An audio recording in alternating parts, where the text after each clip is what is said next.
From what we can tell, it's got damage to that right rear fender. There's Jason Calvi out at the scene. This is where there apparently was some sort of a shootout. Let's see if we can bring Jason up here.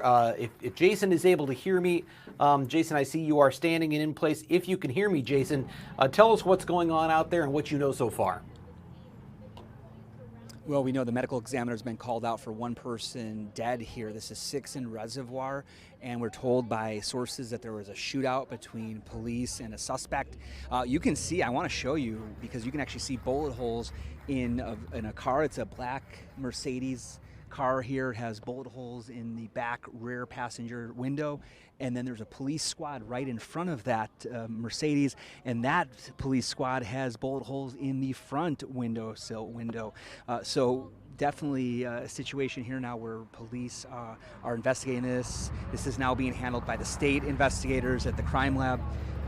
They're going to be investigating exactly what happened here. We know there was a chase in the Milwaukee area sometime around 9:20, 9:30. We know it's connected to what Bowen's been reporting all morning in Shorewood, where there was people shot there, including a Shorewood police officer shot there. This is another scene linked with that scene in Shorewood. This is Milwaukee 6 in Reservoir, Brian. Jason, we heard the term shootout used to describe that situation. What we're seeing with that vehicle seems to support that. Do we know much about what the exchange of gunfire was like, or anything about the condition of the person who was inside that vehicle?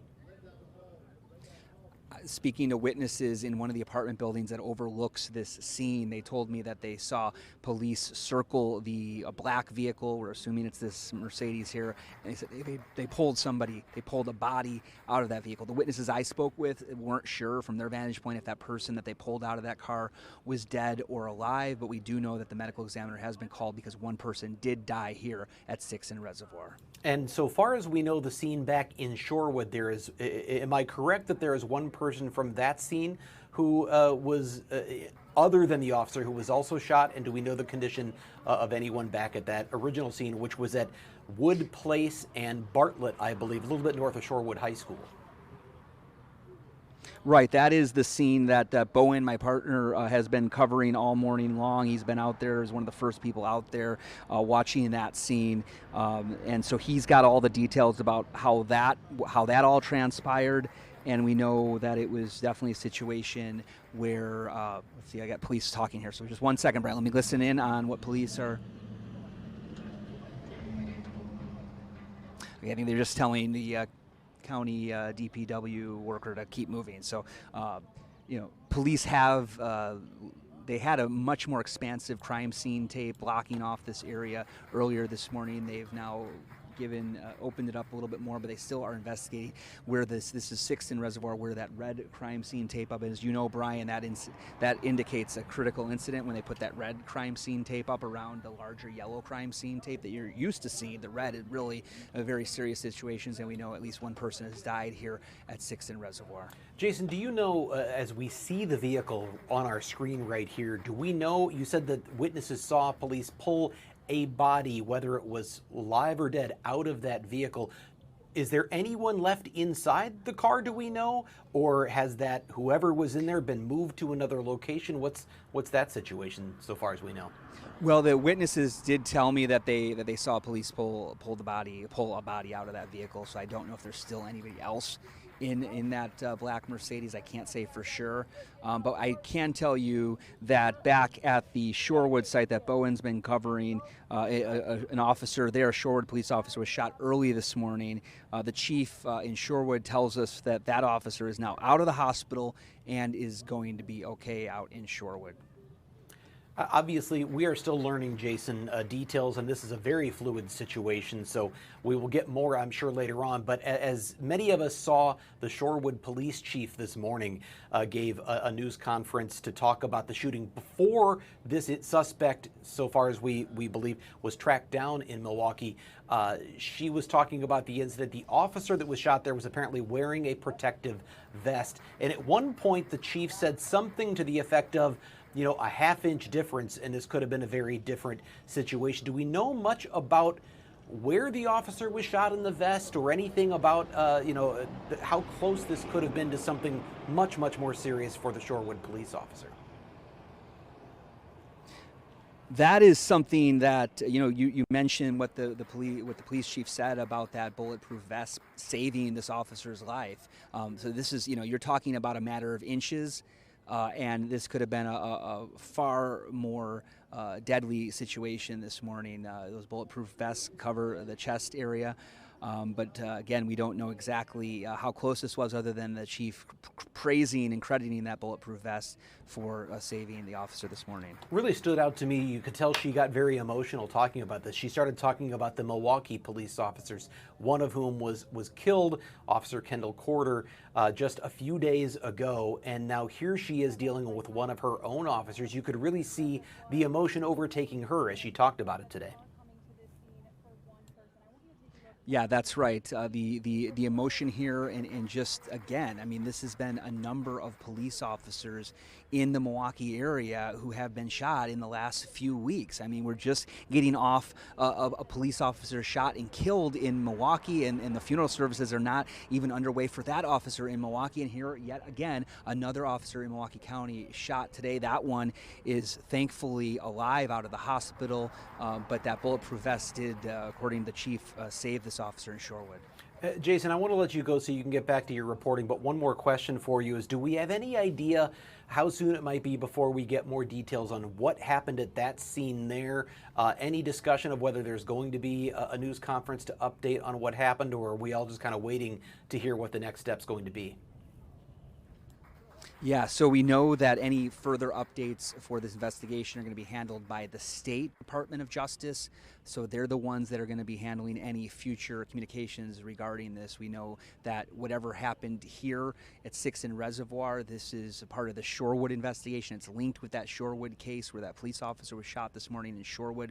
Even though we're in Milwaukee, I know Milwaukee police will be assisting. We saw sheriff's deputies here in Milwaukee County and MPD. We saw other departments assisting here at 6 and Reservoir. Bowen saw federal agents from the gang task force helping in Shorewood. So this is both now a federal, state, and local investigation.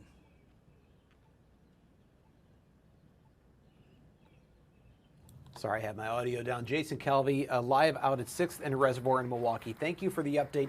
Keep us posted on any new developments. We'll check back in if you hear from the Wisconsin Live Desk. So we are... Oh, that's Jason. That's not me. Let's go back here.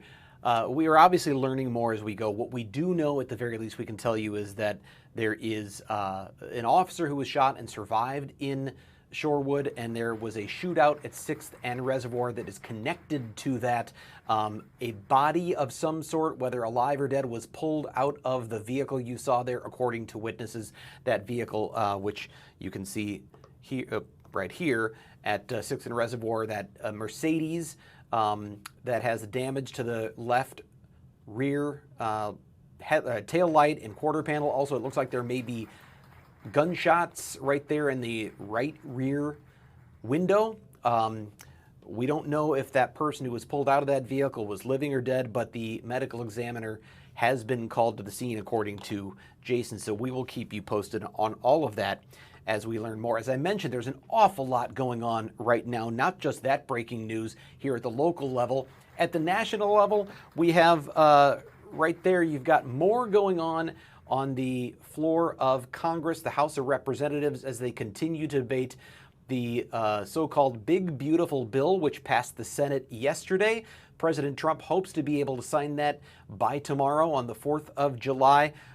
House Minority Leader Hakeem Jeffries went a long way to delay that by speaking for several hours starting at 4 o'clock this morning, talking and talking and talking to stall as long as possible.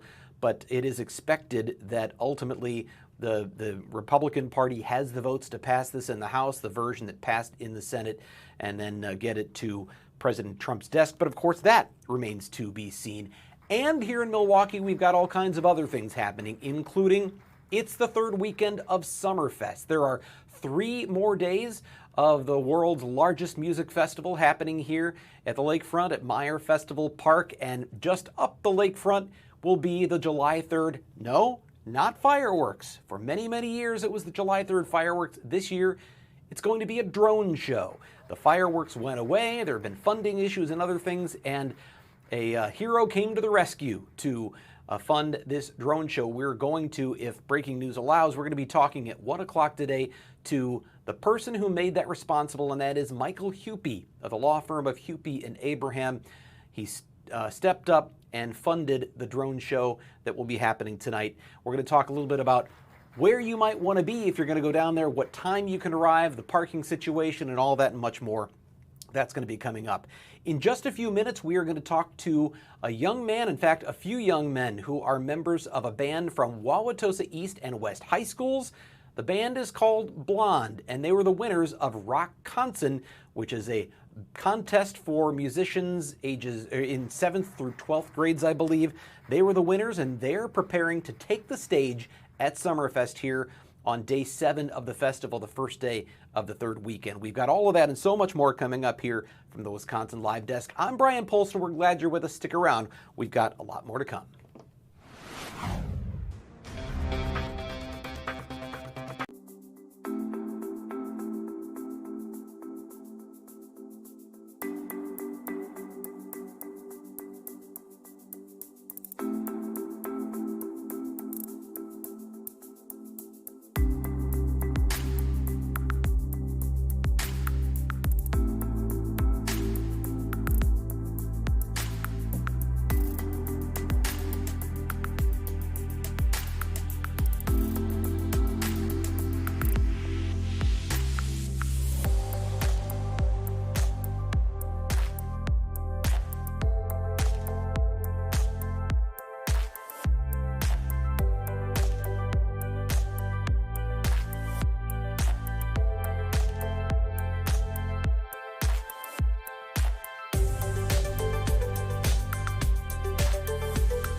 This is the Wisconsin Live Desk.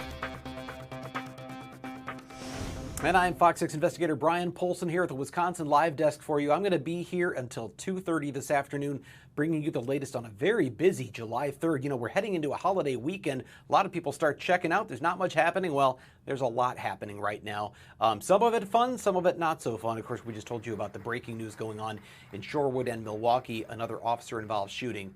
But let's turn to some more enjoyable stuff for right now, because it is a weekend to celebrate the birth of America. And on July 3rd, tonight, that is tonight, we're going to have that drone show at the lakefront. But it's also the third weekend of Summerfest. And we have Stephanie Barrichello, who is out at the Summerfest grounds right now. And Stephanie, it is another hot and sunny day, it seems like here. What was it feeling like right now down at Meyer Festival Park? It is definitely hotter, Brian, than last week when I was here. Last week, it was almost a little cool because we had a lake breeze and some rain. Temperatures were in the 60s. A far cry from that right now. We're at the U.S. Cellular Connection stage, and we're under the bar area. So we're blocked from beautiful Lake Michigan and that lovely breeze. So I can tell you firsthand, it is hot standing right here right now. But it's a perfect summer day. The sun is shining. If you are outside walking around, you will feel a nice breeze. It's a place to be today, July 3rd. Of course, the drone show is later on tonight, but in the meantime, if you're trying to get down to Milwaukee and you don't have plans, come down to Summerfest. We've got great acts, great artists at the U.S. Cellular Connection stage. Had to do a little bit of research on them, wasn't terribly familiar, but a lot of really cool performers that I'm excited to hear even in the next couple of hours. I believe the first I should be taking the stage any time now. I know they were doing a little bit of a sound check over the last couple of minutes, so we'll see. Hopefully we get to hear some live music here shortly. Benson Boone also is the headliner tonight. I know a ton of people going to that show. He is just incredible, and really jam-packed days Friday and Saturday too, if you're more so planning on heading to Summerfest tomorrow or to start the weekend. Just know, as far as the weather goes, temperatures are going to remain pretty hot. Humidity is going to be really high, so being near the lake, the perfect spot to be. There is still a chance for a few thunderstorms to pop even later this afternoon. You know, yesterday afternoon, I'm going to kind of compare it because we did end up having just a few isolated storms that popped up. I know I had one right over me just north of Milwaukee, and we got about 1/4 of an inch of rain out of it. So that chance is still there. Very typical summer-like forecast. And then it's more so just about the heat Friday and Saturday. Now Saturday evening, maybe even as shows are closing here at Summerfest, we may have a line of storms rolling through. So still a little early on that timing, but that's also something that we'll need to watch. Otherwise, just plan on the heat and the humidity. There are misting stations here. There's one actually right next to us that my photojournalist Katie and I, after this hit, might go run into, although it'll probably mess the hair up. But there are ways to stay cool down here. There's shade. You can walk through the marketplace. You can just sit right next to the lake where there is that beautiful breeze. Make a trip out to Summerfest. There's a lot of good stuff happening here tonight and over the next couple of days. I notice you are in the shade right now, and that's not always the ideal television situation because it's so bright behind you. But I imagine I've been there when it's the dead of heat of the day and the sun is beating down on you. It's smart to find some shade, isn't it? Oh, yeah. I mean, we do have that breeze, which it will be a saving grace as the day goes on, but temperatures today are likely still going to be in the middle and upper 80s. And then when you're in that full sunshine, you need to take breaks. Stay hydrated, wear the hat, anything to keep yourself cool.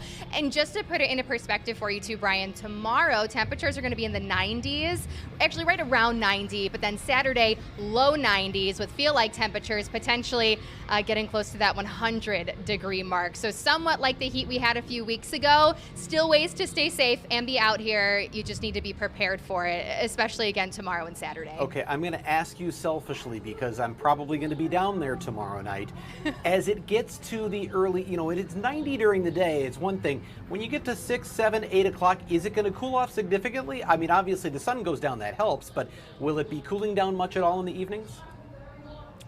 Not this time around. Friday night's still going to be pretty warm. In fact, our low temperatures by Saturday morning may still be in the upper 70s. So we'll still likely be in the 90s after sunset tomorrow, and then maybe cool to 80s as Summerfest is closing. So it's also going to be very humid. So even after sunset, we're really going to feel how sticky it's going to be. There's really not much relief even after the sun goes down until Sunday. I know Summerfest is over by then, but if you have more weekend plans, temperatures Sunday should be back to about 80s, and then early next week, 70s will return. So we have another system coming through Saturday into Sunday, and that'll really bring in the relief, but until then, just more heat, more humidity. Well, I'll tell you what, I'm not going to tell my wife how hot it's going to be tomorrow night. We're just going to get there and hydrate, and we'll have a good time. It'll be great no matter what.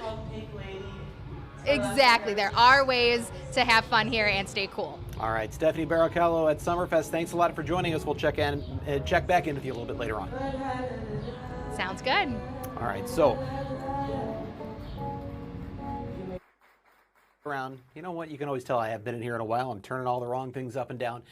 It is going to be a hot one, of course, out there at Summerfest, but what a day. It's also going to be a hot one if you're going down to the lakefront for the drone show. We're going to talk more about that. That's coming up tonight. I believe the parking lots open at 2 o'clock this afternoon, and I believe the parking lots that are the official parking lots near Veterans Memorial Park are like $20 for parking, but there's 1,000 spots. Those are going to fill up like that. So this is not like the fireworks shows of the past where you can just kind of be anywhere downtown and get a good view. Drone shows need to be viewed from a particular angle, and if you want to get the full musical experience, there's also advice on where you can go. We're going to talk about that in a little bit. Now, I know we are waiting to hear from, and we're waiting to get word that we've got a band that is going to be joining us. They are playing at Summerfest at 2 o'clock today. It's a high school band from Wauwatosa East and West High Schools. Blonde, the band, Winners of Rockconson. We expect to hear from them shortly, and we'll bring them in here. I think good news for them, they're playing at the Aurora Pavilion, which is covered. So if you want to go see them, if you're on your way to Summerfest, you still have time to get down there. They play at 2 o'clock today. They will be at least out of the sun, and that's maybe one of the good spots to go to watch a band. So we have that. And of course, we have the breaking news situation here in Milwaukee and Shorewood right now, where a Shorewood police officer was shot early this morning, survived thanks to a bulletproof vest that apparently stopped the bullet that was fired by an individual who we don't know who that was yet, but we do know that Milwaukee police and others surrounded a vehicle in Milwaukee at around 6th and Reservoir in the last couple of hours, and that vehicle, I believe, is still there. I can see Jason Calvi is talking to witnesses right now. If you just want to kind of take a peek here, Jason is doing some interviews out at the scene to learn a little bit more of what he can. But it was a black Mercedes, or it looks like it's black based on what I can tell, that has a couple of gunshots to the window, damage to the rear right fender, and witnesses said they saw police pull a body out of that vehicle. Whether or not the individual was alive or dead, we don't know. We know the medical examiner has been called to that scene, and we have multiple law enforcement sources that tell us the scene in Milwaukee is in fact connected to the shooting in Shorewood. We're of course waiting to hear more, and as we get more information, we'll bring that to you as well. I mentioned that it's not just a big day here locally, but as we head toward the July 4th holiday, a lot is happening. Congress is still very active. As you can see right here on the floor of the House of Representatives, you have the debate going on the so-called Big Beautiful Bill in Washington, D.C. This is a signature piece of President Trump's agenda that passed the Senate yesterday.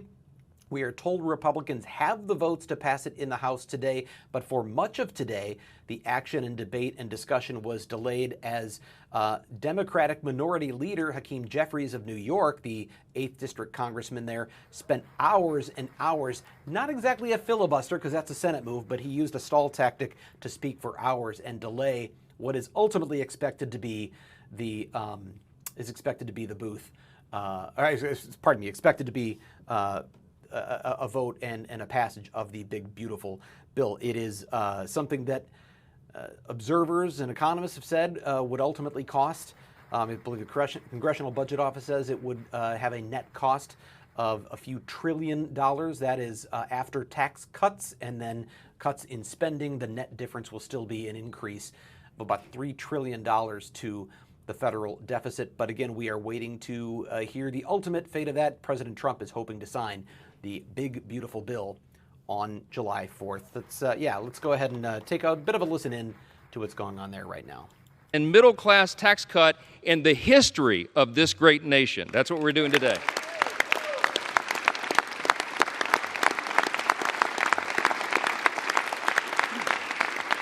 You got hardworking Americans like our waiters and our bellhops and our hairstylists. They're going to keep 100% of their tips and overtime pay. That is money they earned. It does not belong to the government. It belongs to them, and they deserve to keep it.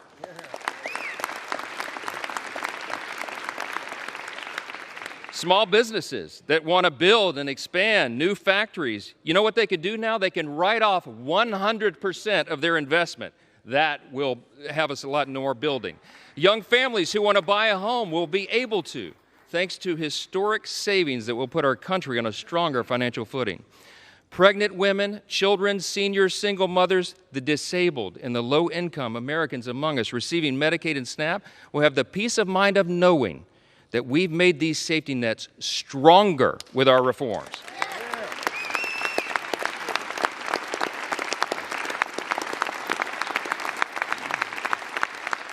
See, when Republicans are in charge, we bring common sense. We're going to make sure that Americans who do need and deserve those critical programs won't have to compete against people who can work but choose not to do so. That's not right.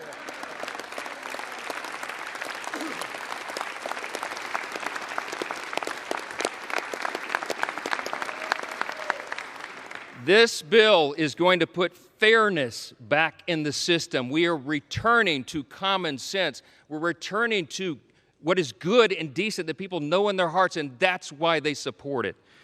More Americans will be working, volunteering, and serving their communities. because modest, common sense work requirements will restore dignity and purpose to those on taxpayer-funded benefits. The bill will also mean that safer streets are available in every zip code around the country, because our border will remain fully and totally secure.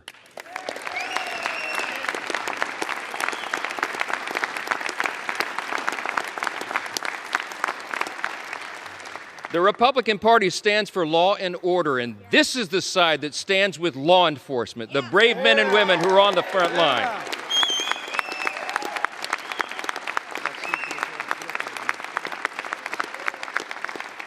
The idea that those who put their own lives on the line to protect us would be assaulted for doing their jobs is unconscionable. Law enforcement, I know you agree. I know, amen. Law enforcement will have the help of a border wall now that's 100% complete. Yeah!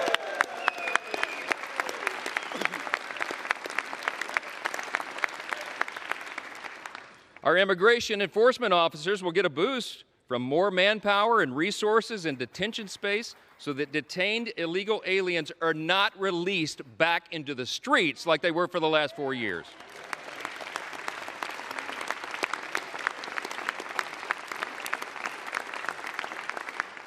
And our homeland can rest soundly again under the protection of President Trump's Golden Dome. That's what we're investing in.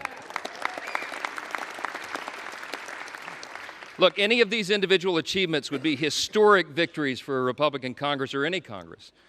And today we're delivering on all of them in one big, beautiful bill.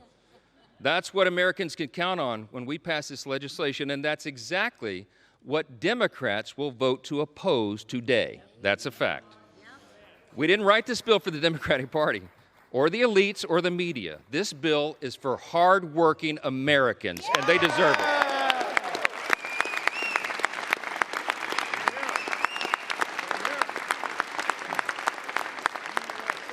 I'm gonna just say this as plainly as I can. This is a simple truth. If you're for a secure border, safer communities, and a strong military, this bill is for you. If you're for common sense fiscal responsibility and reducing the deficit, this bill is for you.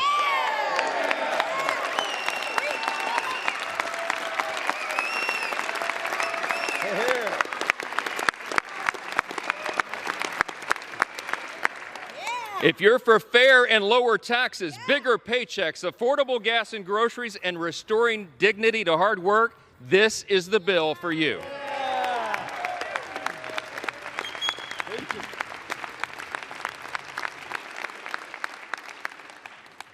It makes no difference whether our colleagues on the, across the chamber speak for 25 minutes or 25 hours. They can't change the truth.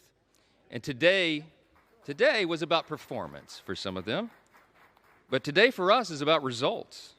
Results that improve the lives of Americans, regardless of their race, religion, color, or creed. It does not matter.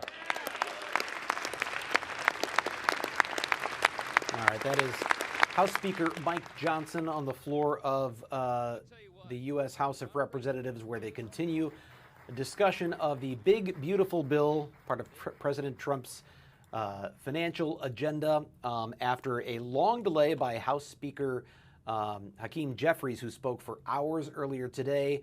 As you just heard the speaker put it, the inevitable result will still be the same. That is, the bill is going to pass and go to President Trump's desk. We're going to take a break here on the at the Wisconsin Live Desk. We have a lot more to come. We're hoping to talk to that band out at Summerfest. It's going to be taking the stage, high school band from Wauwatosa East and West. We also have a special guest to talk about tonight's drone show in downtown Milwaukee along the lakefront. That, and of course, the breaking news, that officer-involved shooting in Shorewood and the ultimate conclusion connected to it in Milwaukee. We'll talk about all that and more when we come back here on the Wisconsin Live Desk.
This is the Wisconsin Live Desk. Fox 6 investigator Brian Polson here at the Wisconsin Live Desk, trying to work out some technical stuff. We still don't have the band Blonde on our Zoom yet to join us here live, but a lot going on, as we mentioned, throughout Milwaukee and throughout the country. First of all, here in Milwaukee, probably the biggest news is that officer-involved shooting in Shorewood that is connected to this scene in Milwaukee near 6th and Reservoir. That is not McKinley Park. There we go. That's it.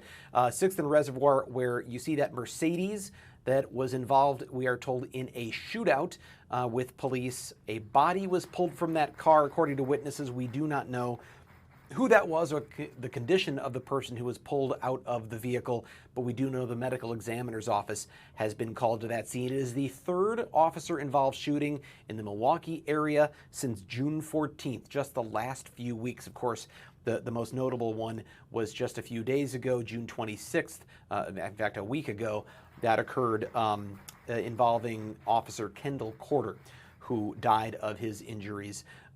So much has been going on with violence in Milwaukee and in the nearby suburbs, and the third incident now involving an officer who has been on the receiving end of gunfire. Fortunately, in Shorewood, that officer was saved by a bulletproof vest, we are told, and while taken to the hospital for routine observation, should be okay. Of course, we also have in Washington, D.C., House Speaker Mike Johnson on the floor of Congress speaking about the big, beautiful bill, which passed the Senate yesterday. This is the spending bill, the budget bill, that is a signature piece of President Donald Trump's administration, and it was in doubt for a time. Now the House clearly has, the Republicans in the House clearly have the votes, but for a number of hours today, the proceedings were stalled by Democratic Minority Leader Hakeem Jeffries of New York, who spoke for hours in what you could describe as a filibuster-like situation, but the filibuster is what happens in the Senate. It was a delay tactic, a technique, a rule he used to have unlimited time to speak on the issue. He spoke for, I believe it was at least 8 hours, starting at about 4 o'clock this morning, wrapped up close to midday, but now Republicans have the floor, the House Speaker has the floor, and eventually that should lead to a bill that is going to end up on the president's desk. We're going to take you out there briefly and see if we can try to get this interview set up with the band members who are preparing to go on stage at Summerfest. Let's listen into what's going on right now in Washington, D.C. The President of the United States is waiting with his pen. The American people are waiting for this relief. We've heard enough talk. It's time for action. Let's finish the job for him. Vote yes on the bill.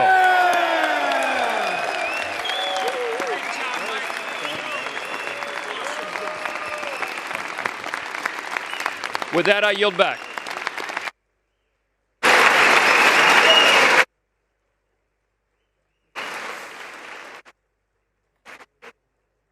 The gentleman yields, and all time for debate has expired.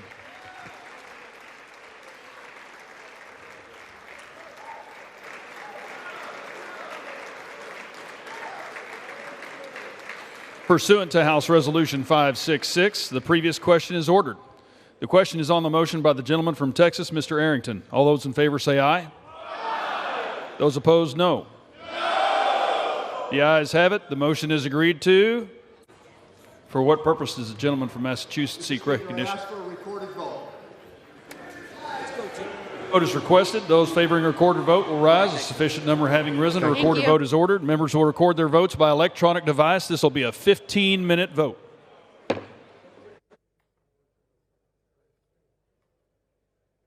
Okay, so there you go. Debate has ended over the big, beautiful bill on the floor of Congress, and now the votes will start coming in. Obviously, this is the expected result, is that Republicans had the votes to pass President Trump's signature legislation. It passed the Senate yesterday.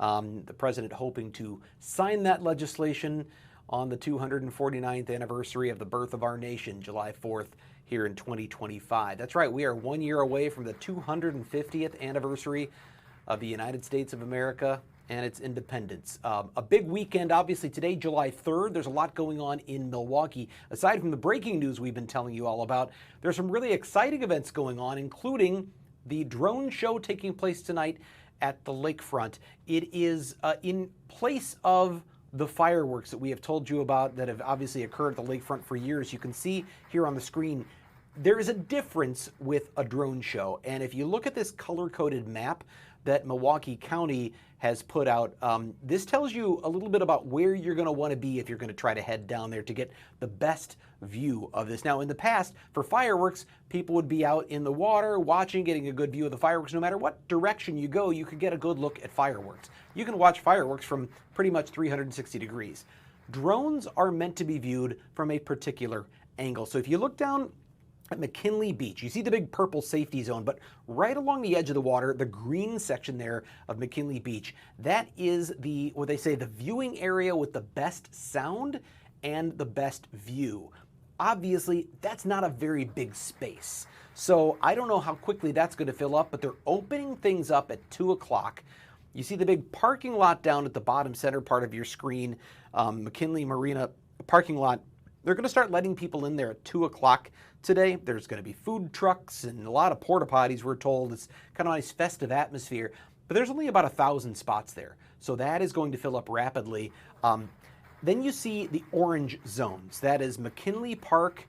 I'm sorry, there's a yellow zone, first of all, right above McKinley Beach and Veterans Park there. You see that's another area where the viewing should be really good for this drone show, and the sound should be pretty good for the drone show. Then you've got those orange zones that surround that area across Lincoln Memorial Drive and to the north and south of McKinley Beach and right there. That area, you'll get limited sound, still a decent place to watch, so we're told.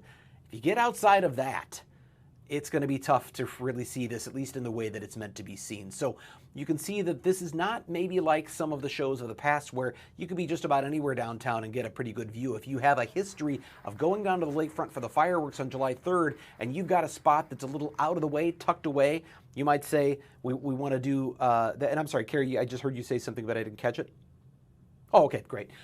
So you can see that it's not necessarily like it was in the past. I would say if you plan on going, be aware of a couple of things. One, to get a good spot, you're going to want to get there early, but it's really sunny and it's hot. Make sure you bring along hats. Make sure you bring along sunscreen. Make sure you're prepared for the heat and the sunshine. It's going to be a warm one out there. We heard from Stephanie Barrichello, who's out at Summerfest right now.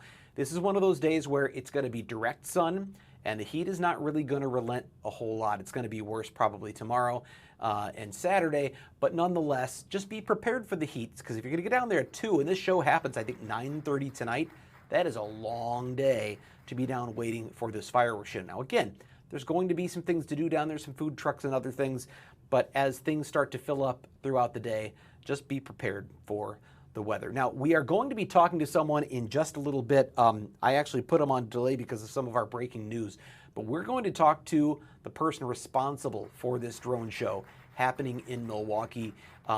Fireworks have gone on here for years on July 3rd. COVID, they didn't happen. And then in the next few years after that, it's been a struggle to get financing, and it hasn't happened a couple of other times, and it wasn't going to happen again this year. The fireworks were going to be gone potentially for good. They might be gone for good. But in its place, someone stepped up, and they have brought us this drone show. We're going to talk to the person responsible for that coming up here in just a few minutes. We are still trying to connect with band members. Let's see, I've got a message. Well, I'm being told they're going to try to tune in about 10 minutes. So we may end up with 2 people tuning in about the same time. Carrie, we're just going to roll with it and see what happens. If Michael Hupie pops up at the same time as Blonde the band, we'll just work with it. But we're going to do our best here. So we've got some, you know what, this is live TV. We're streaming live. Things happen. We'll see what happens. But I know that the band that we're talking about, they've got about 45 minutes until they've got to hit the stage.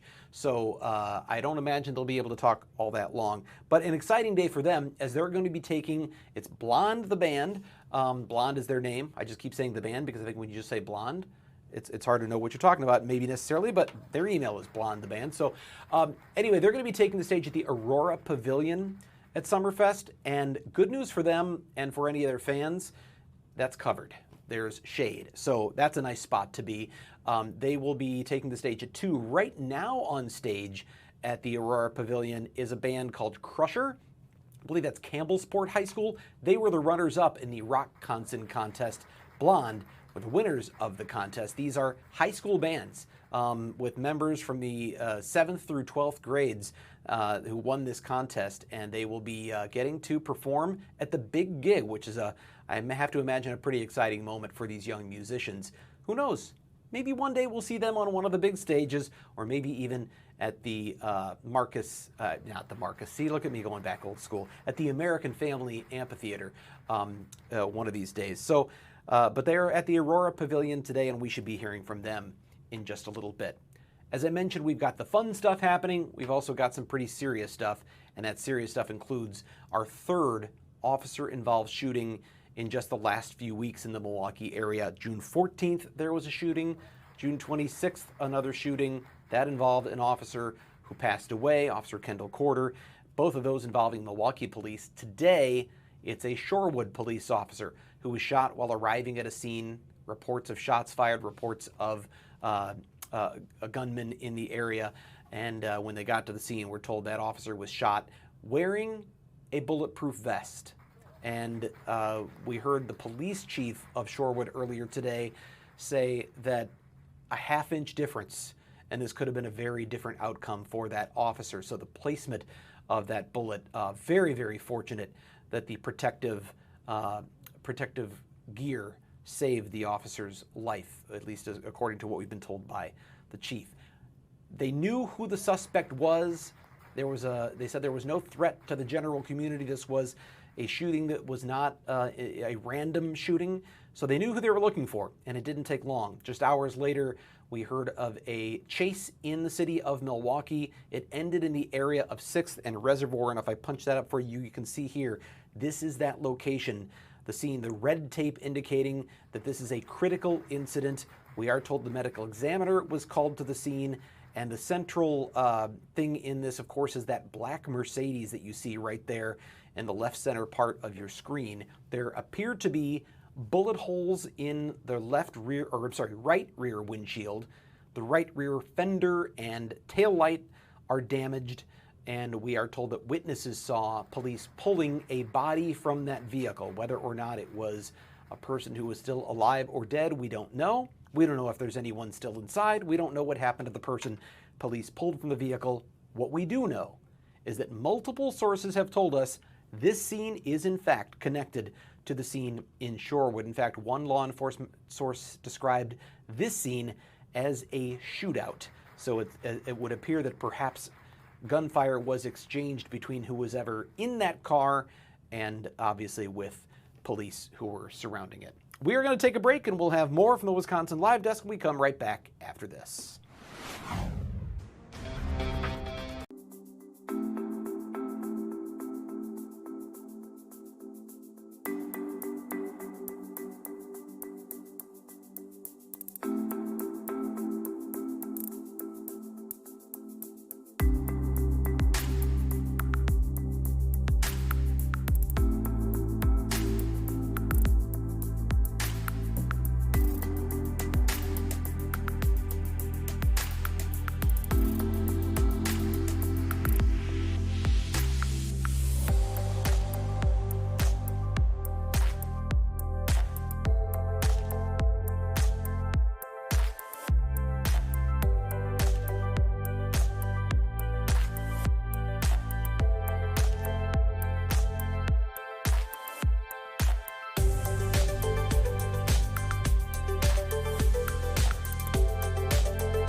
This is the Wisconsin Live Desk. And Fox 6 investigator Brian Polson here at the Wisconsin Live Desk. There's a lot happening at the same time right now. We're going to be hearing in a little bit from Jason Calvi back out at the scene of that officer-involved shooting and then police chase and shootout in Milwaukee. Started in Shorewood, ends up in Milwaukee. We also have, of course, the vote going on right now. This would be the vote on President Trump's big, beautiful bill. His signature legislation or signature piece of his agenda. The vote is going on right now. There are still 13 votes remaining and just a few minutes left in that. We will keep you updated on what's going on with that as well. Of course, we also have Stephanie Barrichello, who's live out at Summerfest. We'll talk to her a little bit again. It's the third and final weekend of Summerfest. We've been waiting to hear from a couple of other guests, but we're having some technical issues getting them to tune in. But we're looking to talk to Michael Hupy, who was the benefactor who came forward to bring us the Milwaukee Drone Show, which is happening tonight at the Milwaukee Lakefront, McKinley Park, McKinley Beach. And then, of course, you see there the layout of it tonight. That's going to be happening at 9:30 tonight, but the parking lot opens at 2 p.m. and limited seating, I guess, available for viewing in the best viewing zones. That green right along McKinley Beach, the absolute best. The yellow, sort of the second best viewing area, and those orange areas are sort of the next best after that.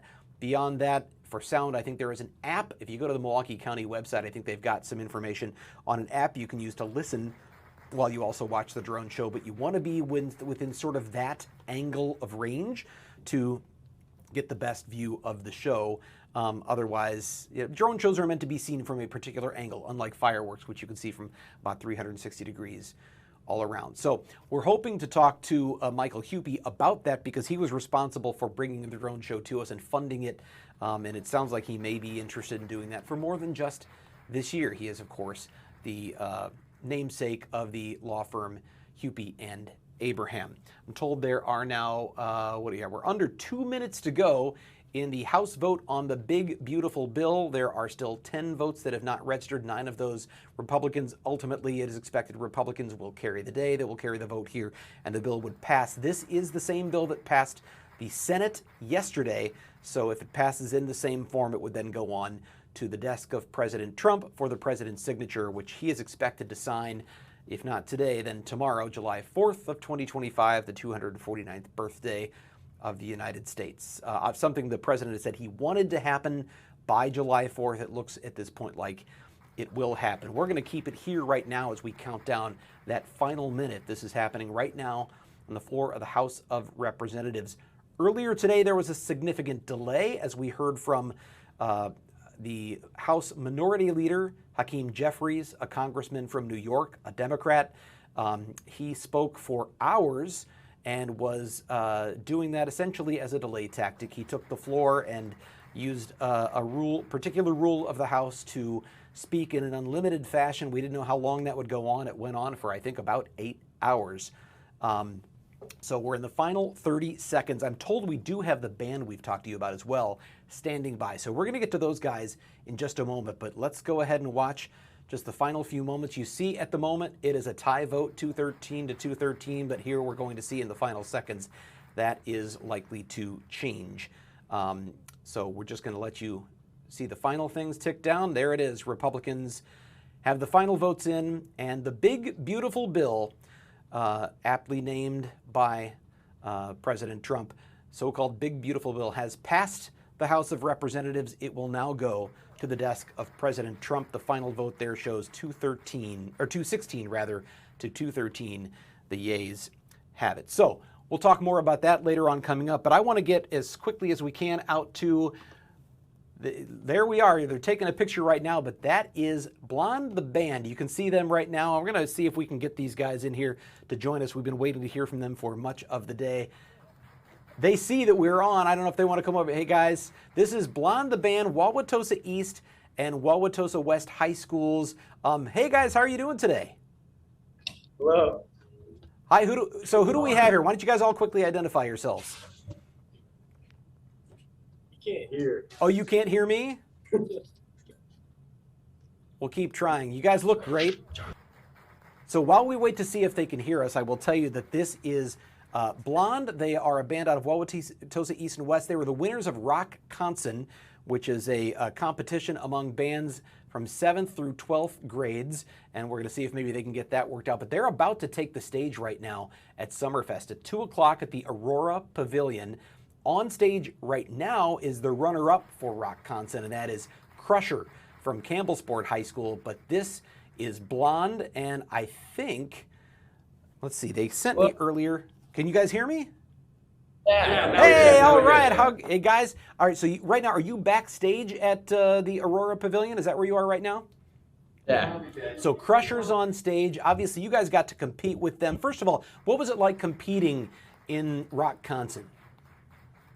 Yeah, it's just crazy to be playing music that we rehearse and we write on a stage at Summerfest. It's just such a great opportunity with Rockconsin.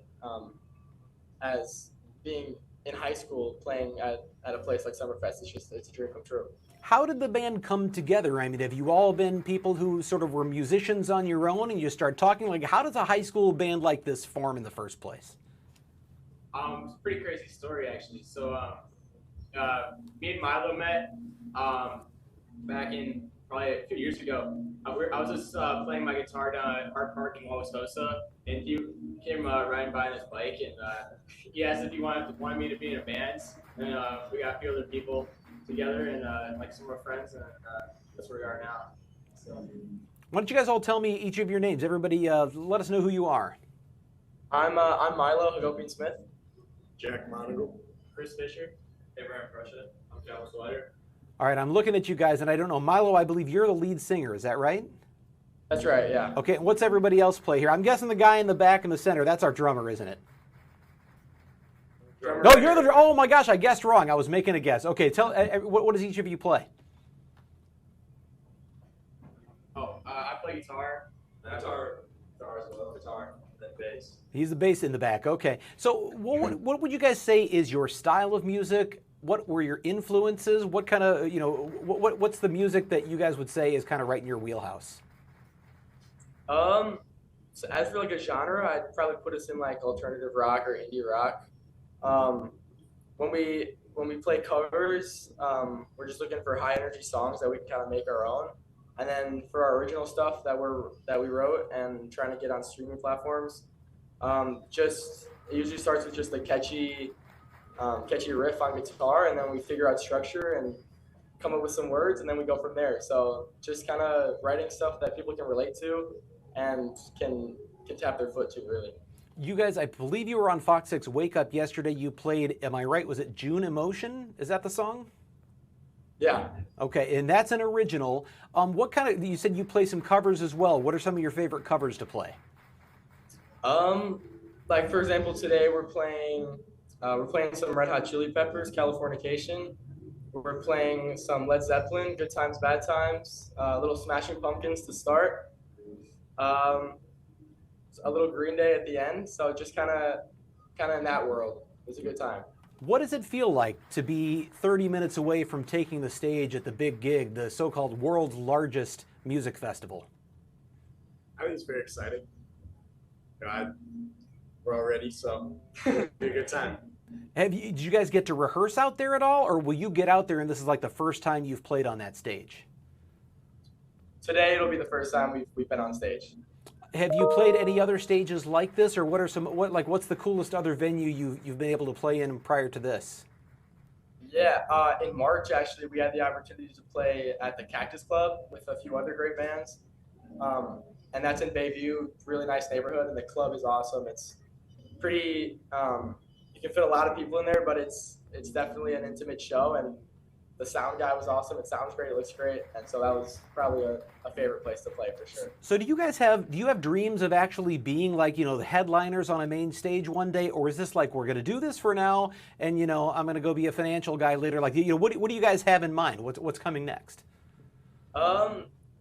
Obviously that's the dream, and it's great to dream big. So if we're gonna have a couple hurdles to get over when some guys go to college, but we'll work through it. And I think what we got here is definitely, it's really nice because we think we're good and we love what we do, but getting recognized, like winning Rock Johnson, it kind of takes it to another level where it's like, okay, other people are kind of rocking with this as much as we are. So if we can take it as far as we can, if that is headlining a festival, that'd be a dream come true. But if it's anything, we're just kind of rolling with it. We have no idea where it's going to go, but we're excited to see where it does. All right, my last question for you today is, you guys are obviously there. It's hot, but you're in the Aurora Pavilion where at least you've got some coverage. How do you feel about playing out in this heat there at Summerfest? Yeah, we're in the shade. We're feeling lucky, feeling blessed to not be in the sun today. But we took a peek out there, pretty good crowd, and we're gonna give them energy. They're gonna give it back. It'll be a great time. All right, you guys, thank you so much for being here on the Wisconsin Live Desk. Good luck out there on stage, and congratulations again on winning Rockconsin. Thank you so much. Thank you. All right, that is, well, I got the wrong thing punched. There we go. That is Blonde, the band. They are taking the stage at the Aurora Pavilion at Summerfest here in about 30 minutes at 2 o'clock this afternoon. We are going to take a break here on the Wisconsin Live Desk. We'll be back with much more for the next hour right after this.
This is the Wisconsin Live Desk. And this is Fox 6 investigator Brian Polson at the Wisconsin Live Desk. It is Thursday, July 3rd. We are at about 1:30. We're going to be here with you for another hour, bringing you the latest live breaking information on everything from breaking news in Milwaukee to what's going on tonight down at Summerfest and the Milwaukee Lakefront, and also what's been happening in Congress. I've got a call coming in. I'm afraid I can't answer that. It says it's from an unknown source, but it's probably someone I should want to talk to later. Anyway, we've got a lot happening. We want to go right now to Jason Calvi, who is live out at the scene. Oh, that is definitely psychedelic. That's not what we wanted to do. Let's go out to Jason Calvi. No, I don't have him in the right place at all, do I? Let's get Jason punched up here. He's on 5? He's on 5. Okay. Everybody, you're watching the sausage be made as I try to figure out what I'm doing here at the Wisconsin Live Desk. Okay, we've got Jason Calvi, who is live now out at the scene of 6th and Reservoir. This is the area where the end of that police chase occurred that is connected to the shooting in Shorewood. Jason, we talked to you last. We knew that there was a medical examiner being called out to the scene there. What have we learned since then? What do you know? Hey, Brian. Yeah, this was a very tense morning, and this case actually crosses between two different municipalities, Milwaukee and Shorewood. It started in Shorewood. This is the story that Bowen was reporting on Wake Up News this morning, where you saw those police. There was a police officer in Shorewood that was shot. And then we know now from the chief in Shorewood that the chief credited the bulletproof vest for saving that officer. That officer went to the hospital just to make sure everything was okay, and the chief says that officer has been released, Shorewood officer has been released from the hospital. Now, what's going on right here? This is the second scene. This is Milwaukee. This is 6th and Reservoir. And look over my shoulder here, you can see a black Mercedes, and it has what looks like bullet shots through the glass. The right passenger in the rear looks like has bullet shots through the glass. There's a police car right in front of that Mercedes that also has looks like bullets through the glass of the police car too. We know the medical examiner has been brought out to investigate one death here.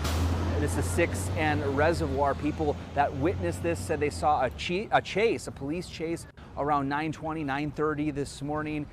We also heard from one witness who said she saw a black car driving through. She was visiting her bank, and she said she saw a black car speeding through. She said she did see somebody with a gun out the window of a car.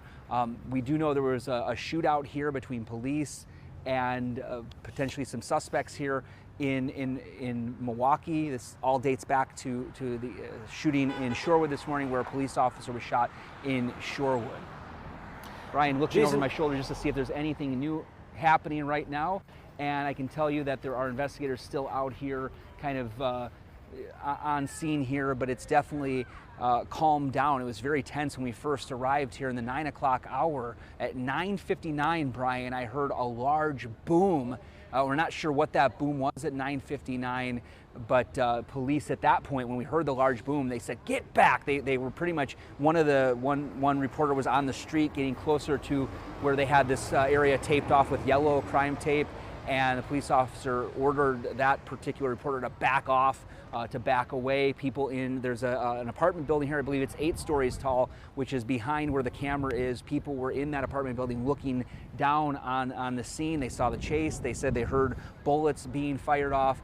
Really a scary moment for people that live in this neighborhood, and we're hoping to get more information. We can tell you this is now part of a multifaceted investigation. We saw federal agents on the scene in Shorewood. We know that Shorewood police are investigating. We had Milwaukee Sheriff's Deputy on scene here in Milwaukee. We have MPD. And we also saw those federal agents in Shorewood. And now Shorewood police is telling us any new information about this case isn't going to come from them. It's going to come from the State Department of Justice. Brian? I noticed, Jason, in that scene behind you, you can see the gunshots that are to the right rear window of the Mercedes, but the squad car that's behind it, you mentioned the bullet holes there.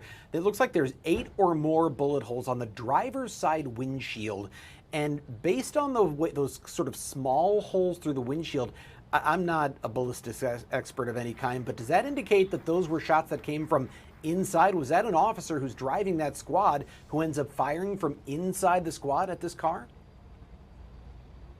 That is something I don't know. I don't have that information as part of this investigation. Those, as you know from a front windshield, those have shatter-resistant glass. So I don't imagine. I haven't gone through the police academy. I don't imagine that they would be taught ever to shoot through the glass. But maybe if they're getting fire, I don't know. That's a question, Brian. Not geared for me right now. It's way too early in the investigation. That's a question we need to ask our law enforcement sources to find out if they would ever be taught to shoot through glass. I don't imagine they'd be shooting through their own glass, though, Brian. Do you think that's ever possible? I know is you've covered a lot of these cases before. If it's coming from outside, whoever it was shooting in a very concentrated area, and that's right where there'd be somebody. Thankfully, we aren't hearing of a police officer who was sitting in that seat who was shot that many times. But obviously, it's unusual, I think, to see that series of bullet holes in the windshield of a squad car. It's just quite a dramatic scene behind you right there. Yeah, it really is dramatic. I mean, you got to imagine how close of a call that was. If you're telling me you have a better look at this image, if there's 8 bullets through that glass, and we're told that the police officers here on the Milwaukee side of this situation are safe. That's what we've been told by sources. So if those bullets entered that car and there was an officer in that car, this was a very close call potentially in Milwaukee. Again, still trying to put the pieces together. Too early to say if that was the case. We don't know. Maybe those officers were able to get out of the car before the shootout. We don't know exactly where they were, but you know there is that Bearcat there. Eddie, if you can zoom in past the cars here, you can see the Bearcat. That's part of the tactical response. The SWAT team would use that. It's an armored truck, and that can withstand bullets and the like.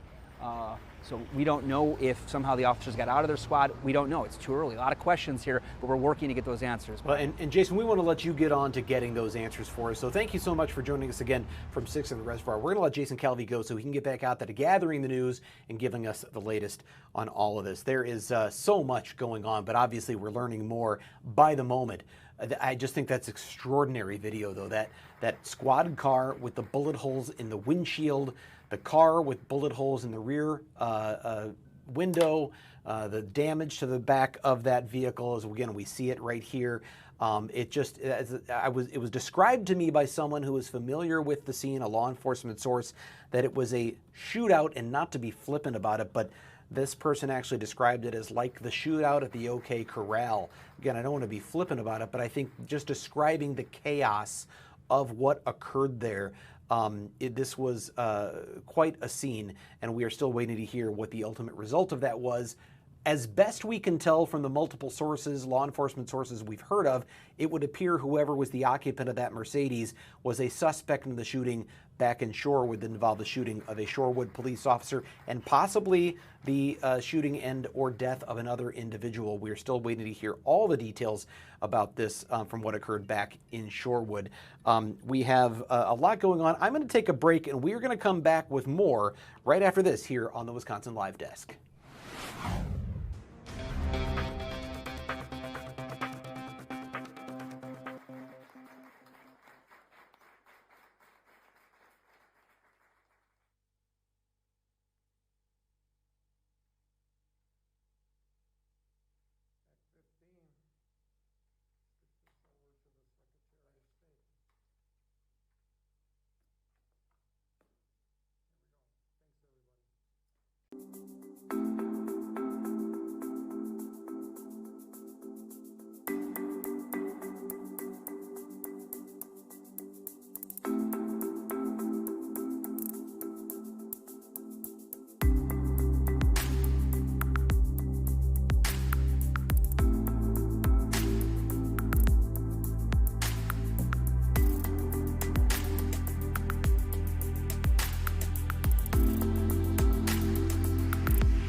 This is the Wisconsin Live Desk. Fox 6 investigator Brian Polson here at the Wisconsin Live Desk. It is 1:44 on Thursday, July 3rd, and we are soon going to be joined, I think, by Michael Hupy of Hupy and Abraham to talk about that big drone show along the lakefront tonight. We're just waiting to hear back from him. We also have Stephanie Barrichello, who is out at the Summerfest grounds, where it is weekend 3, day 1 of the third and final weekend of Summerfest 2025, and I hear that Stephanie is available, so let's go out to Stephanie right now at Summerfest. Stephanie, again, we see you're in the shade. How's it feeling out there? You have somehow avoided messing up the hair in the misting tent. That's all I can tell. Yeah, we haven't quite made it to the misting tent just yet, and that's because we can finally feel that lake breeze. It's actually really fascinating. If you look at your radar app on your phone, you can actually see the lake breeze on your radar. It's so distinct, and it's starting to make its way inland, so hopefully even inland areas will get to benefit from some of the cooler near the lake conditions. But we've got the breeze now down here at Summerfest, and I just have to tell you, since I have you right now, our first performer went on right around 12:50. She finished already, but she was incredible. I even looked her up on Spotify. It's Star and then Aya. So Star, A-Y-A. And she was fantastic. She had such a lovely voice. And that is just one of the best things about Summerfest. You hear new music and new artists. This young woman, 21 years old, and I am telling you, the most soothing voice I've heard. So enjoying my time at the U.S. Cellular Connection stage. A lot of really good performers coming back on in the coming hours.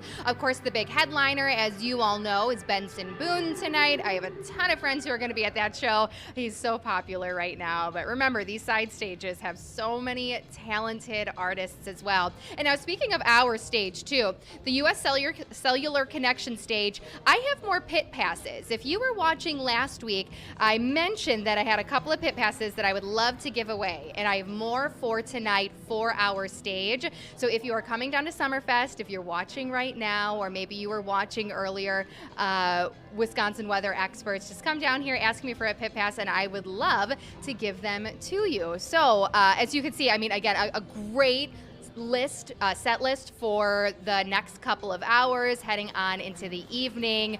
And all across Summerfest, all of the stages, again, have really good performers on tap. So don't worry about the weather. I mean, there is a chance for a couple of thunderstorms to pop from time to time, but if we do end up seeing that, it'll likely be like yesterday, where they're isolated in and out very quickly. And we do have, again, number one, the bathrooms here at Summerfest to take refuge in, and a lot of these bar areas, like where I am at, that at least have some awnings. So if you want to be safe, bring that poncho. Otherwise, the lake breeze is really making it feel a little bit more comfortable. It's sticky. You know, those dew points, they are up there, but it is going to be even hotter the next couple of days. So if you want to beat some of the extreme heat, today's a good day to come on down. The drone show is later this evening in Milwaukee. Maybe you start at Summerfest, go see the drone show, or of course just stay at Summerfest all night long. But Brian, it's feeling really nice out here right now, a little better than what it did when we first got here, when we didn't quite feel the breeze. But it's going to be a great evening. I want that lake breeze tomorrow night when I'm down there too. You got to talk to Mother Nature about that one.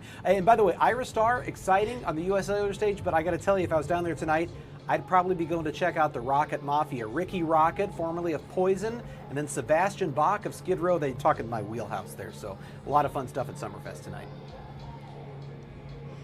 Yeah, absolutely. So take your pick. You know, there's a million people to come see. That's the best part of Summerfest, all in one festival. So go through the headliners, go through the lists of all the amazing artists, get some good food, sit by the lake, and enjoy.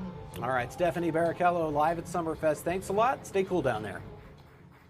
So, as I mentioned, we have much more to come, and I think we are also, she mentioned the drone show is going to be taking place tonight, and Michael Hupy of Hupy and Abraham is a big reason why that is even happening, and he is going to join us now. Let's see if we've got him to bring up here live. Michael Hupy, I know you have been in high demand. People want to talk to you lately about this drone show. Let me start with asking you a little bit about, I know you've answered the question before, but fireworks have been around here forever, and then they weren't going to happen, and you decided to step in. Tell us about that decision. Last year, I was very disappointed that we didn't have the fireworks on July 3rd. 100,000 other people were too. And I committed to bring back the fireworks this year so we'd have a celebration on July 3rd for July 4th. When I contacted the county, they had already decided on a drone show. So I stepped forward and said, I will be the presenting sponsor. And I've already committed to doing it next year for our 250th anniversary. This is not a small sponsorship. I mean, this is a pretty big deal. Tell me about that decision to say, you know what? I know it's a big contribution, but I want to do it. I felt committed to the community. I wanted little children and their parents and single people and old people to be able to celebrate the anniversary of our country. We always enjoyed the fireworks on July 3rd. And we were very disappointed last year, and I was disappointed for a lot of other people as well. So I said, I'm going to bring it back, and the county decided on a drone show instead, which is fine. I jumped on board. Have you been someone who's been a regular fireworks attendee throughout the years? And if so, do you have a special spot? Do you have a place you like to be to watch the show?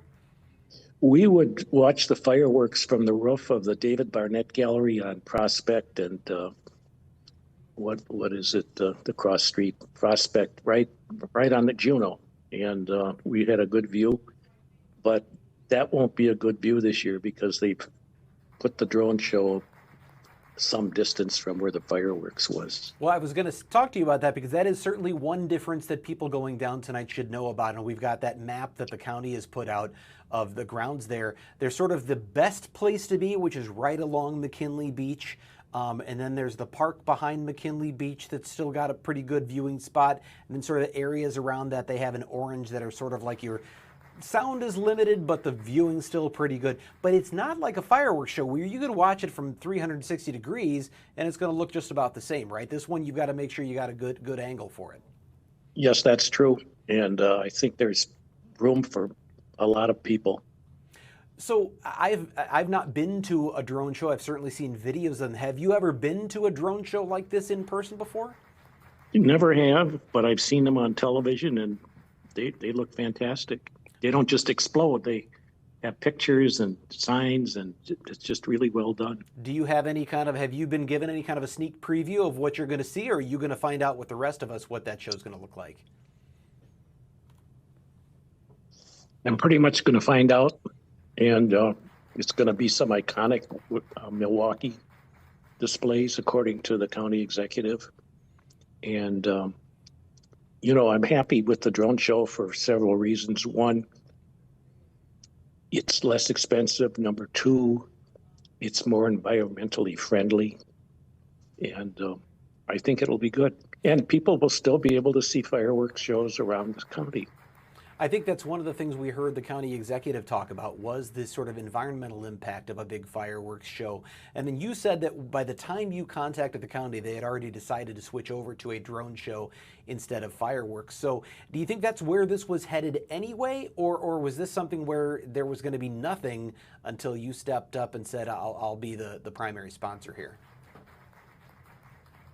Well, I think they had decided to do a drone show, but they needed me to step forward and say I'm paying to be the presenting sponsor. They didn't have the money. So the show starts tonight, I think they said around 9:15, so that's after dark. I know that the parking lots open at 2 o'clock. It's a sunny day down there. So from what I understand, there will be food trucks and other things. Is the idea for this to be, I think as the fireworks has been for many years, kind of a day-long festival and party for people to enjoy while they await the fireworks? I think it is. They can go swimming. They can take their kids to the beach, take their kids in the water, get something to eat. In fact, they can. I have allowed my law firm to have a booth there. So they want to get some swag, they can go over to our booth.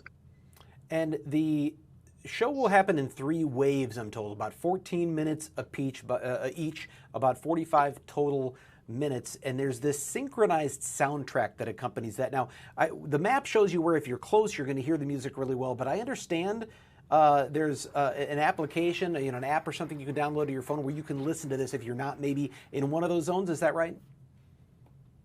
Yes, that's correct. I don't know the directions to do it, but that's correct. I believe if you go to the Milwaukee County website, they've got some information on that, but certainly should be a really fun night. One thing you don't have to worry about, it seems like tonight, is you don't have to worry about clouds or storms, getting in the way of this thing. The weather looks like it's going to be fantastic. Thanks to your weatherman, that's true. All right. Well, Michael Hupy, thank you so much. You said you've already committed to doing this another year, and then I guess after that we'll see what happens next, right? I can go from there too. All right. Michael Hupy of Hupy and Abraham, thank you so much for being here on the Wisconsin Live Desk. We appreciate it. My pleasure. Have a good day. All right. So that is the drone show happening tonight again, 9:15, McKinley Park, the McKinley Beach, McKinley Park area is the main thing. The parking lot's open in about 5 minutes. I would imagine there's already some people circling around waiting to get in. They said they weren't going to let anybody pass, and no setting up tents or marking spots early. But at 2 o'clock, things open up, and then the show tonight at 9:15. So if you get down there in the next few hours, you've still got several hours to enjoy a sunny afternoon and early evening before the drone show begins. We of course have that, and then Summerfest taking place as well. That band we just talked to, Blonde the Band, those young men from Wauwatosa East and West High Schools have about 5 minutes until they make their first appearance at the big gig at the Aurora Pavilion. For what it's worth, if you happen to be headed down there right now, if you're getting parking, if you're on the way in, whatever it is, that is at the Aurora Pavilion. It's in the shade. It's a good place to be right now because it is sunny and hot, although we just heard from Stephanie Baracallo, there's a lake breeze. So that is making things a little more comfortable at the Meyer Festival Park grounds today. On a much more serious note, of course, we continue to follow that breaking news out of Shorewood and into Milwaukee, an officer-involved shooting, the third such shooting involving a police officer in the Milwaukee area in the last few weeks. This one thankfully did not result in any serious injuries to a police officer because the bullet, we are told, struck his protective vest, even though it may have been close to the edge of that vest, according to something the chief said earlier today. The officer did not sustain any serious injuries. Someone else at that scene in Shorewood, we are told, did. May have in fact been fatal. We're getting details on that, or working to get those details. And then the suspect in the shooting was tracked down, we are told, in Milwaukee. We do know that a scene in Milwaukee at 6th and Reservoir that involved a Mercedes, a black Mercedes, looks like it was involved in a shootout with Milwaukee police. There's a squad car there with bullet holes in the windshield that we showed you a little bit earlier. We know the medical examiner was called to that scene, and law enforcement sources told us that scene is indeed connected to the scene in Shorewood. But all the details of that are going to be coming out, and they're going to be coming from the State Department of Justice, who is now taking command of that investigation. The Shorewood police chief, who gave a news conference earlier today, an emotional news conference where she talked about having dealt with this just days after Milwaukee police lost an officer in the line of duty. She got a little emotional on that. Obviously a tough day for all involved. Now the State Department of Justice is involved. We have all of these different jurisdictions and a pretty chaotic scene in both Shorewood and Milwaukee. So at some point we expect we will hear from the Department of Justice, and Jason Calvi is following all of that for us. I'm going to take a break here, and when we come back, we will talk more about all of this and what's happening in Washington, D.C. just a day before the country's 249th birthday party, a big passage of the so-called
This is the Wisconsin Live Desk. Brian Polson here at the Wisconsin Live Desk. It's 2 o'clock, a little bit after 2 now, on Thursday, July 3rd. And if we look at the U.S. Capitol building, that is where Congress, the House of Representatives, has just passed President Trump's so-called Big Beautiful Bill. And House Speaker Mike Johnson is giving what is effectively the victory speech there. Now let's listen in to what he has to say.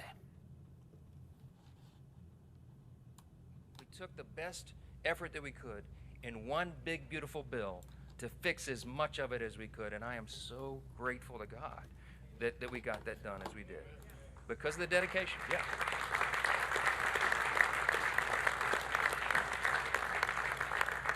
Lastly, it's no secret, I do believe in God. I believe in that motto that's up that I referenced in the floor speech a little while ago. I believe that is what has made our nation the greatest in the history of the world. And some people shake their heads and they think that's old-fashioned or something. That is a fact. When the framers put this together, they stepped out in faith. They did something that no nation had ever done before. The great statesman, philosopher G.K. Chesterton of Great Britain said, America is the only nation in the world that was founded upon a creed. And he said it's listed with almost theological lucidity or clarity in the nation's birth certificate, the Declaration of Independence. We hold these truths to be self-evident, that we recognize, we boldly proclaim the self-evident truth that our rights do not come from the government, they come from God himself. He's the one that gave us our rights. That's right.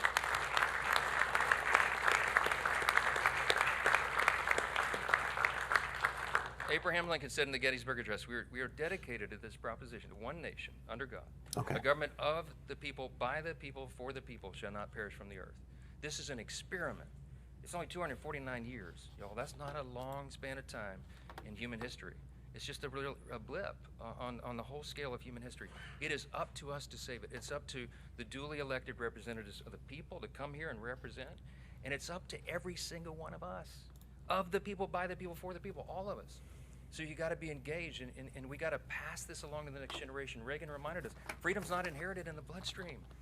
It's got to be protected. It's got to be fought for. It's got to be taught to the next generation, so that they will have the same liberty, opportunity, and security that we have all known and too often take it for granted. So I just want to say, we're going to get to the main event here. We're about to sign this bill and get it over to the White House, okay? You're listening to House Speaker Mike Johnson after the passage of President Trump's so-called One Big Beautiful Bill, 887 pages of legislation, $4.5 trillion in tax cuts and spending cuts. And very shortly, they will be signing that bill here in the House of Representatives just in time for July 4th, as President Trump had asked for.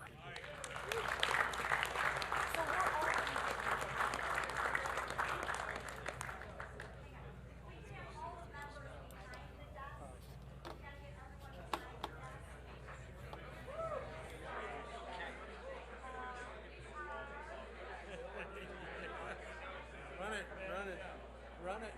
I want to be the runner. That's the coolest.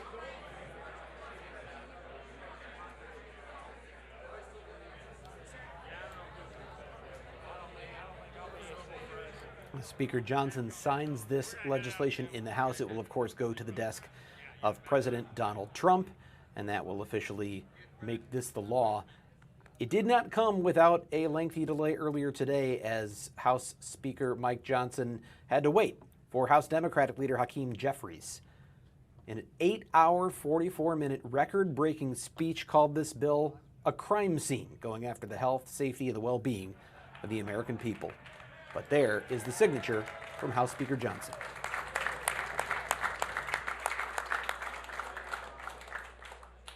It's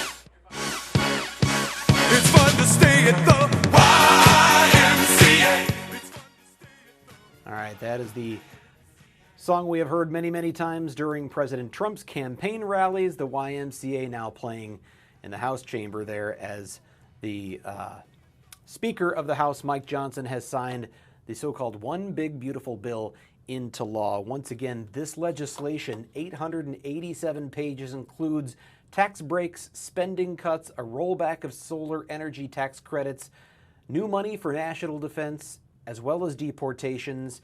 And according to the Associated Press, it does not eliminate taxes on Social Security benefits, despite what the president has said. But again, we'll be learning more about what's in that bill as we get a chance to peruse through the nearly 900 pages of legislation. This is a signature piece for President Trump, one of the big pieces of his agenda here in the first year of his second term in office. And obviously some Republicans not happy with it. There were a couple that crossed over and voted against this legislation, but they still had enough. I believe the final vote was, I think it was 218 to 214, so a tight roll call vote, but enough for the bill to make it through the House and get to the desk of President Trump, where it's expected he will sign it potentially tomorrow on Independence Day, July 4th, 2025. So we see that has happened. We also now look downtown in Milwaukee here on July 3rd.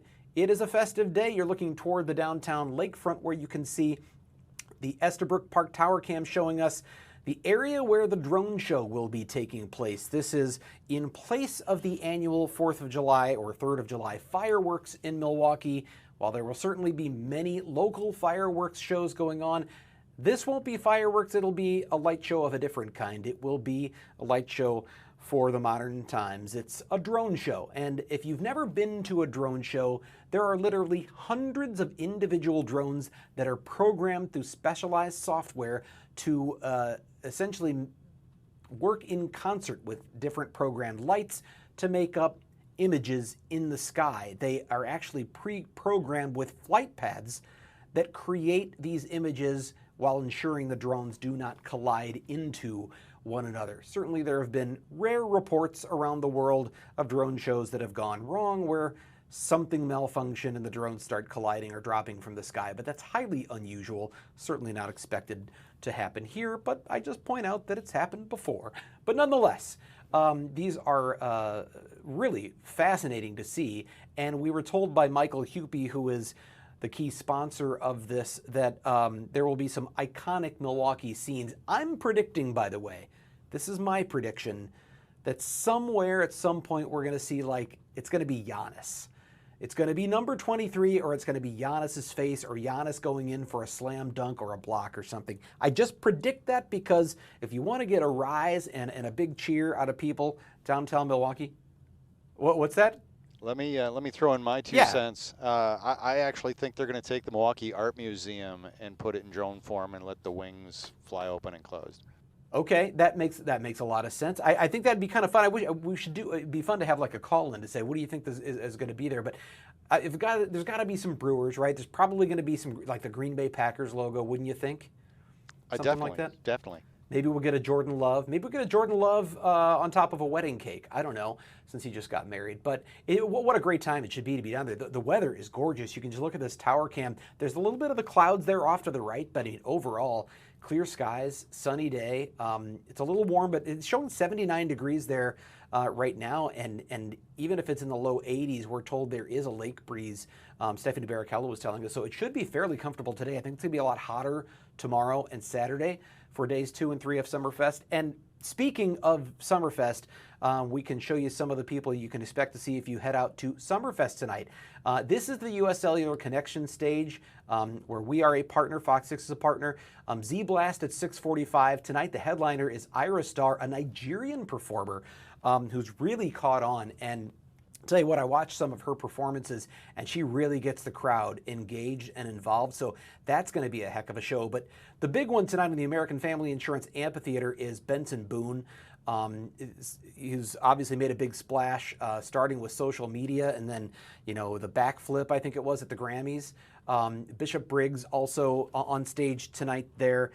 So a lot going on. And I said if I was going down, though, I know we don't have an image of it, we don't have the screenshot of this one, but I'd be going down to see Ricky Rocket's new band. That's the former guitarist for Poison. For me, that'd be a good one to go see. And then Sebastian Bach after that. See if he can still hit those notes from back in the Skid Row days, like 18 in Life and that sort of thing. I tried once, a little inside information for everybody. I tried to sing that at karaoke one time, and I discovered there are limits to even my falsetto. I cannot hit Sebastian Bach. I don't think I ever could. I wonder if he still can. You know, some of those singers, as they get a little older, it's tough to hit those notes they used to hit. Can they still do it? That's always part of the fun, to go to something like this and see the ones that you might have grown up watching or idolized, and they're still touring, but do they still have it? Some do, some not so much. I guess we'll wait and see. But that's just tonight, and there's a lot more coming up on Friday and Saturday as Summerfest winds down. So all of those things are going on now. The parking lots are open. They opened about 10 minutes ago. So the McKinley Marina parking lot, that you can see that there, I think there's like 1,000 spots. I imagine those are going to go pretty quickly. But the area down there is also going to have food trucks. They wanted to kind of make it something where it could be a little bit of a daytime festival if you're down there. You see McKinley Beach there, right center part of your screen. There's the red flag. I'm not sure if that red flag is just indicating sort of where the main, you see the flight area to the bottom. So I don't know what that red flag, what does it say? That's the center location platform. Okay, that's where the county executive will be speaking and probably, kind of setting things off. So that's like the central place to be if you could get there. I imagine that's going to fill up pretty fast. Then you got the yellow zone, where you see the markings that there's some restrooms there, the walking paths through the park. If you can get in that spot, you're going to get prime viewing, and you'll be able to hear the music pretty well. There's a choreographed, synchronized music throughout this. Then the orange areas across Lincoln Memorial Drive, and also to the north and south on the east side of Lincoln, either east or south, southeast of Lincoln Memorial Drive. Those orange areas, still decent viewing, maybe limited sound, according to this. And then in those green areas, just the grassy areas outside these zones, probably not ideal in terms of view. Now, I'm guessing if you're like straight on, you're still going to get a good view of the drones. You just won't hear the music. And for that, there's an app. And I think you can get this information. I should probably look this up as I talk to you about this, but I think the county parks website has information on this app. You can download that and listen to the synchronized music. So if you can see the drones, then you can listen through the app, even if you're not up close. But if you get too far to the left or the right, it's just not going to look the way it was meant to, because drones do present in a directional way, unlike fireworks, where you can pretty much watch them from 360 degrees all around. Hey, Brian, I can weigh in on the county parks thing. When you go to the countyparks.com website and you click on the drone show, there is a link to get the soundtrack. There you go. And then just one other note, there are a lot of trees. I drove by the area this morning. There are a lot of trees. So while a lot of that dark orange area is open, you're going to have to work around trees. And those trees all have leaves, and those leaves obstruct the view. So it'll kind of be like, a slightly obstructed view in some cases. So that is coming straight from digital executive producer Carrie, who is letting you know, who's been down there and knows. I believe it or not, Carrie, I've never been to a July 3rd fireworks in Milwaukee. I'm always somewhere else. So I've never been to one down there, and I don't really know where the spots are. But I do wonder for people, part of why I bring this up is I think if you've been going for years and you think, well, we've got our favorite spot, your favorite spot may not be the best spot. If it was great for fireworks, it may or may not be the best for drones, right? Because it just really depends on that angle. Yeah, definitely. I went for years with my family, and we always staked out the same spot. We end up running into the same people every year, setting out 2 or 3 blankets. And now that it's all new, people are going to have to either start new traditions or just, figure something new out. The one challenge with McKinley Beach versus Veterans Park is it's just a lot more limited in space.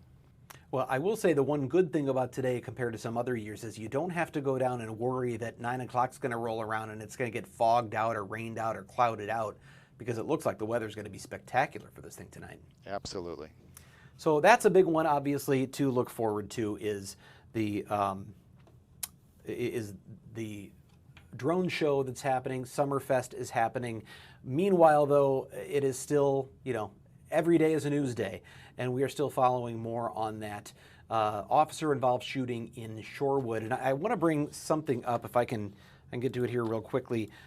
It's this right here. I just put this together crudely this morning, but these are the locations of the 3 officer-involved shootings that have taken place in just the last few weeks. You go back to June 14th, a shooting at 46th in Hampton. That involved a Milwaukee police officer, Sam Schwabenlander, who just a couple of days later, I put June 14th, I think it was the 12th.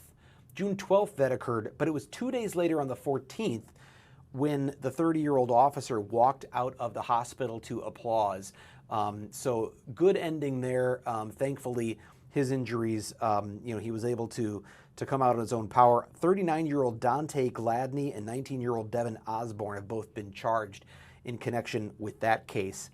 Then on June 26th at around 25th and Garfield, we know all about the Milwaukee police shooting. Suspect in that case, Tremaine Jones, is charged with homicide because Officer Kendall Corder, who was responding to that situation, died of injuries when he was allegedly shot by Mr. Jones. Another officer, Christopher McCrae, was injured in that but survived. And then, of course, just today at Eastwood Place and Bartlett in Shorewood, there were officers responding to a 911 call about someone having been shot inside their home, right there on Eastwood Place. At the time, the officer had been shot. We were told by the Shorewood police chief that the officer survived thanks to a protective vest, and that the injuries to that officer were thankfully not serious. However, they didn't have a suspect in custody. They knew who they were looking for. Well, a short time later, around 9 o'clock this morning, we got wind that there was a chase in Milwaukee, and ultimately, we are now told by multiple law enforcement sources that was connected to this Shorewood shooting. The chase ended around 6th and Reservoir in Milwaukee, where there was a shootout between police and the operator or occupants of a black Mercedes, which we have seen a number of times here on the live desk. Medical examiner was called to that scene. We have information that may have been, in fact, been the suspect in the shooting in Shorewood, who is deceased, but that's not confirmed. We're waiting to hear about all of that. And of course, Jason Calvi is on the case for us. We'll be getting more for you on Fox 6 News and here on the Fox 6 News live stream and on Fox Local as we get more information. But you see that 3 of these in just a matter of a few weeks. It is an unusual escalation of violence against police, not just violence in general. And obviously a difficult summer right now for local law enforcement. I was watching this morning as the Shorewood police chief was talking about what had happened before they had even caught a suspect, before the situation in Milwaukee unfolded.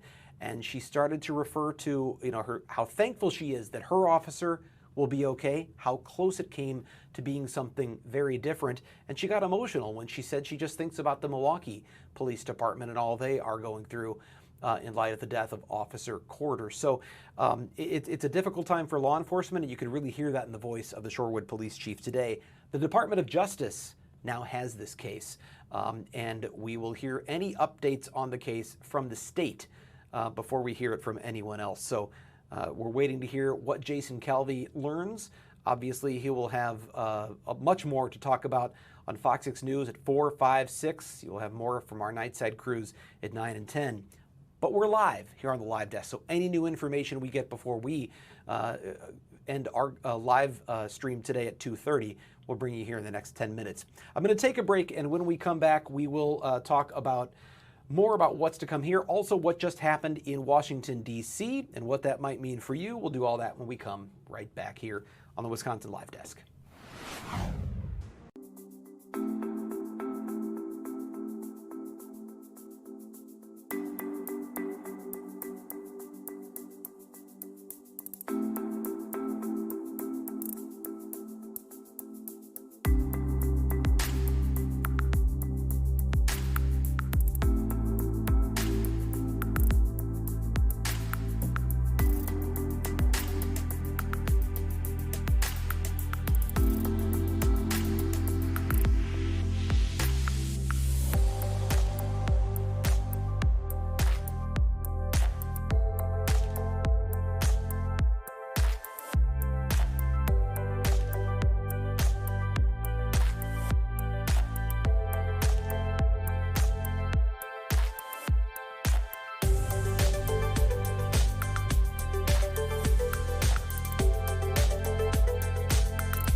This is the Wisconsin Live Desk.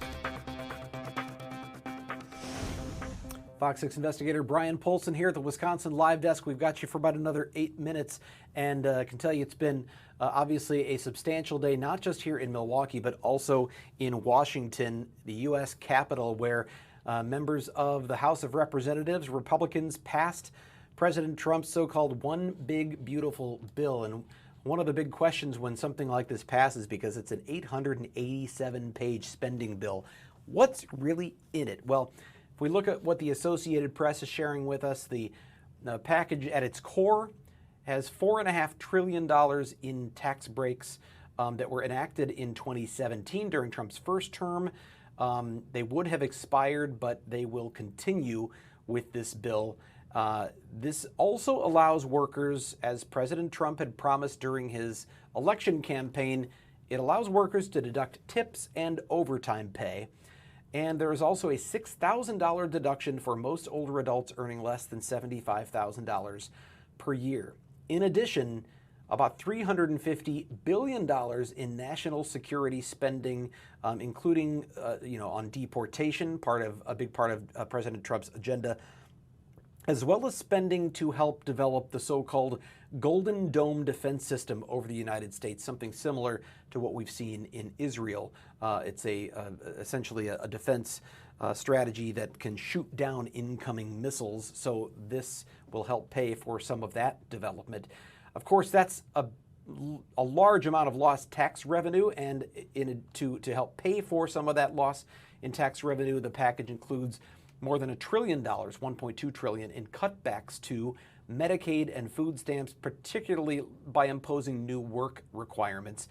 That includes for some parents and older people. There's also a big rollback of green energy tax credits. That's something we've heard President Trump's former very close ally, Elon Musk, richest man in the world, be very critical of since he's had this falling out with the president. So that rollback of green energy tax credits is something that is in the bill as well. The nonpartisan Congressional Budget Office estimates that this will add $3.3 trillion to the national deficit over the next 10 years, and 11.8 million more people will go without health coverage. That is how it is described by the Associated Press. Again, that vote occurred today in Washington.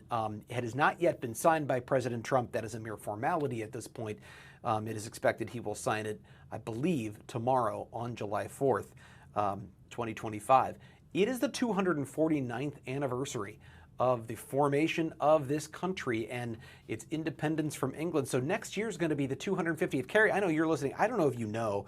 What's the word for that? Sesquicentennial was the 150th, right? Let me look that up. What's there's the 200th is the bicentennial. That was correct. Obviously in 1976. I was 4 years old.